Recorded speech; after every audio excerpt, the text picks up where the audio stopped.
स्वित्झर्लंडमधील दावोस इथं सुरू असलेल्या जागतिक आर्थिक परिषदेत 2 दिवसात महाराष्ट्रानं 3,10,850 कोटींचे सामंजस्य करार केले असून आज 42,825 कोटींचे करार होत आहेत. असे एकूण 3,53,675 लाख कोटींचे विक्रमी सामंजस्य करार करत असल्याची माहिती मुख्यमंत्री एकनाथ शिंदे यांनी काल समाजमाध्यमातून दिली.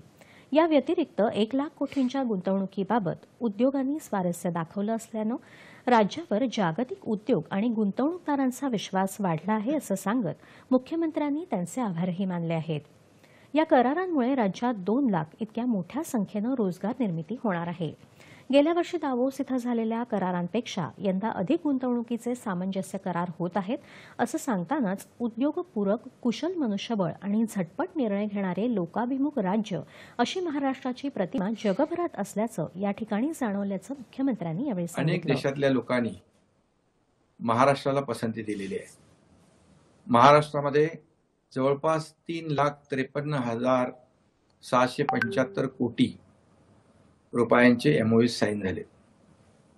यामध्ये अमेरिका, स्वित्झर्लंड, सिंगापूर, दक्षिण Korea, south Korea, UK, Qatar अशा अनेक देशातल्या नामांकित कंपन्यांनी त्यामध्ये गुंतवणूक करण्याचा निर्णय घेतला.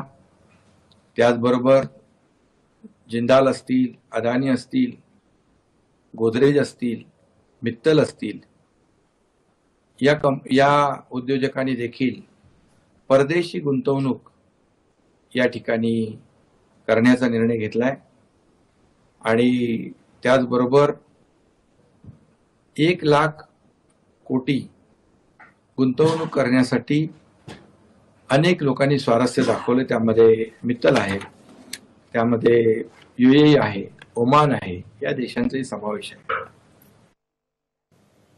त्याआधी एका चर्चासत्रात मुख्यमंत्री सहभागी झाले होते. राज्यातली गावं आणि शहरांमध्ये आर्थिक विकासाला गती देणारे उद्योग व्यवसाय सुरू केले जात आहेत असं शिंदे यांनी या कार्यक्रमात सांगितलं. अभिनव उद्योग आणि कार्यक्रम राबवणाऱ्या राज्यातल्या जिल्ह्यांमध्ये गुंतवणूक करण्याचं आवाहन त्यांनी केलं.